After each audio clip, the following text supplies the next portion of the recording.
What you just said, I hear over and over again from so many different successful people about, the personal development, the mindset stuff is so key.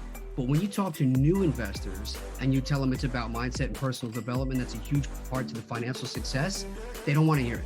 And so I'd like to hear a little bit about your journey and how you came to where you are today.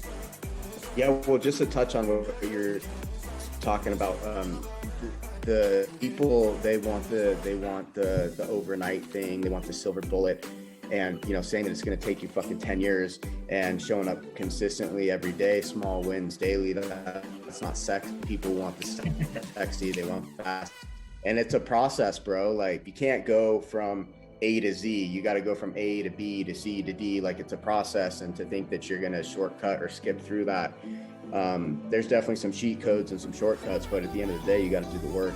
So it took me and my brother a year and 94 offers before we got our first deal.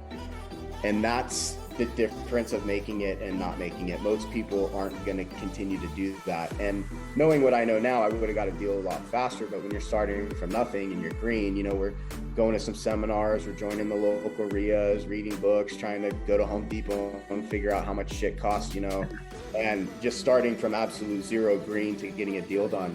But it was a year and 94 offers. And I think that persistence and that drive is really the only reason that kind of got us going and where I'm at today. And I still have that persistence and that drive. And then you start stacking, experience and showing up consistently for 10 years, and it starts to happen.